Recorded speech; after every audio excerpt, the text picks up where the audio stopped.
everyone to one more episode of Drug Discovery and Development with IronCure. I'm Sukant Khurana, the founder of IronCure, and with me is Dr. Mahua.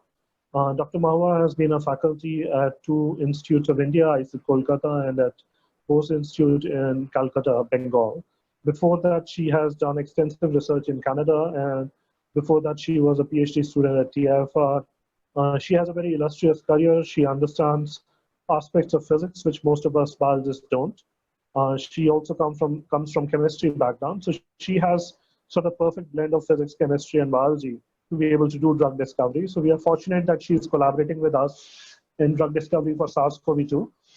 Mahua, it's great to have you here. Can you tell us a little bit about your background training? Thank you, Sukant. Yes, definitely. As you have given already a very nice introduction, I am a trained chemist and, of course, a physical chemist, so I had to learn a lot of physics. And during my PhD time, I have done a lot of NMR, which required even a lot of knowledge of physics. Mm-hmm. And the good part of it is I have done all my research on biomolecules. So by training, now I am a structural biologist who is really intrigued with new areas of science. And I have worked on structural biology, biophysics, biochemistry, biotechnology, molecular biology, and then of late, last 2 years of my industry experience, I have done drug development. I've helped different companies for in their drug development efforts. So with that, I think that gives thank you for being with us. So just for our audience, Mahua is leading a group which is working on antioxidant changes.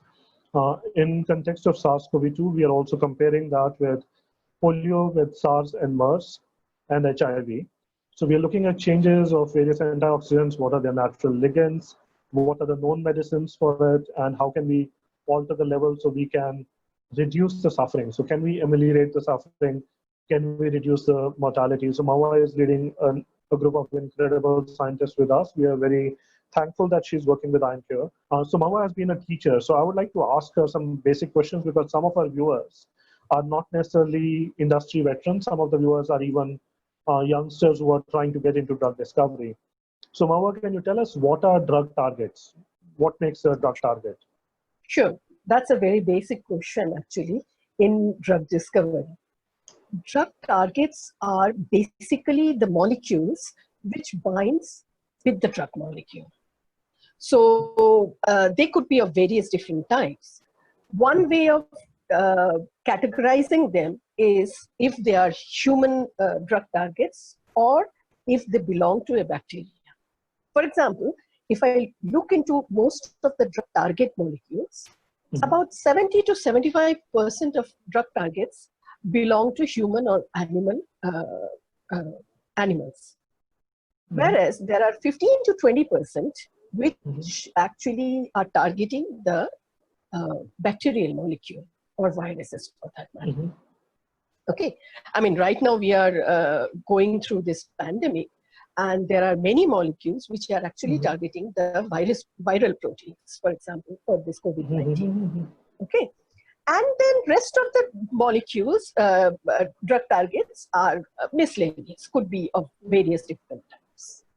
So among these drug target molecules, especially which are considered in the humans, most of them are protein molecules. Now, what type of proteins are they? They are, again, you can categorize different protein molecules as per their function. So again, you can imagine something which acts as a receptor molecule, whether it's a cell substrate receptor or an intracellular receptor or a nuclear receptor. But receptor molecules are very well-known drug targets.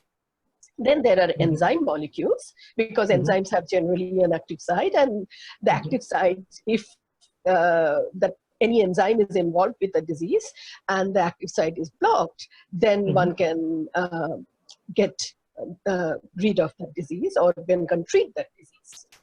So, and among the protein drug targets, you can have enzymes, you can have ion channels, you can also have transporters. But this is about the protein drug targets. But it's not necessarily that we will have only protein drug targets. I mean, drug targets are mostly commonly proteins, but there are other molecules which act as drug targets, like the adhesion molecules. It could be DNA or RNA. There are certain structural elements which acts as, again, drug targets. And other, like transcription factors. They are proteins, but they are of different types. Now, among these drug targets, among these protein drug targets, the most common ones in earlier days, I mean, I'm talking about 15 years back, it used to be the G protein coupled receptor or transporter molecule. I mean, I'll give you some examples, like GPCR, G protein coupled receptors. For example, for asthma, that used to be the drug target, GPCR. For gastric ulcer or depression, treatment of depression, the drug target used to be transporter molecules. For type 2 diabetes, when it used to be small molecules treating type 2 diabetes, it was nuclear receptors. And then there were enzymatic drug targets, which will, like for diseases like dyslipidemia. However, the scenario has changed in the recent times. I mean, if you look now 5 years back or even now, the scenario has changed a whole lot. Now the drug targets are like molecules like cytokines. You have heard a lot about cytokine storm in this recent COVID-19 infection. And so cytokines are big drug targets. And there are molecules which actually targets these cytokines for the treatment. And the cytokines are targets for like rheumatoid arthritis, for Crohn's disease, and there are several other diseases. Similarly, there are kinase-linked receptor molecules, which are in drug targets, but these are very much into biologics, because nowadays, most of the high-selling drugs are biologics. And for example, for treating diabetes, biologic molecules are being used, like insulin, all different types of insulin molecules, which are prepared. And so these targets the kinase receptor. Now you have other type of receptors, like previously cell surface receptor. But cell surface receptors are also molecules which are targeted for cancer therapy, for autoimmune disease therapy. And then the traditional GPCR protein-like molecules, which are already there. So in summary, I would like to say, most of the drug targets are protein molecules of different various functions. Apart from that, there are small number of drug targets, which are either DNA or RNA or other molecules, but mostly proteins are the drug targets.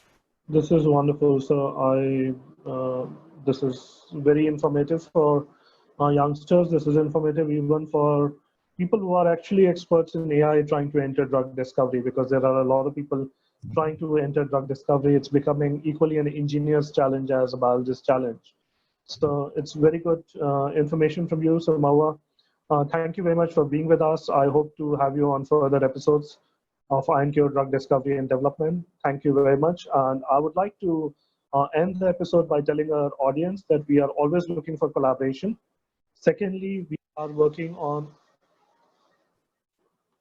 we are always looking for collaboration, and we are very clear on three things. We are very clear on three things that we are not making profit on. One of them is SARS-CoV-2. Second one is epilepsy.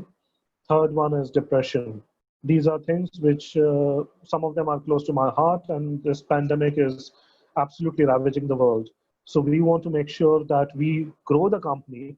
Whatever revenue we are going to get, we'll obviously pay people, but there'll be no equity taken out of these three projects. And we are relying right now on a lot of volunteers to join us. That's how we met Mahua. So we are always open. So you can visit our website, www.ioncurerx.com, and join this movement. Frankly, it's hardly, I would not classify it as a company. This is a healthcare revolution that we are trying to bring. We may fail. We are a band of, 30 odd people. It started with me talking to one of my students and one of my friends. Let's bring this change. And then one of my friends from US said, I want to join in. And we have started the journey. We'll find out where we end up going. But it's an atypical journey for a sector which is considered to be very high barrier of entry. And using AI, we are coming up with some very interesting findings on various disorders. And we also conduct a lot of surveys. Surprisingly, while starting out as a private venture, we have more than 400 new phytochemicals. So we hope to make healthcare affordable for the world. In these particular three diseases, we hope to make it affordable without charging profit. And later, we hope to keep profits at minimum and keep service as a priority. Thank you very much. Please visit www.ioncurerx.com. Thank you and bye-bye.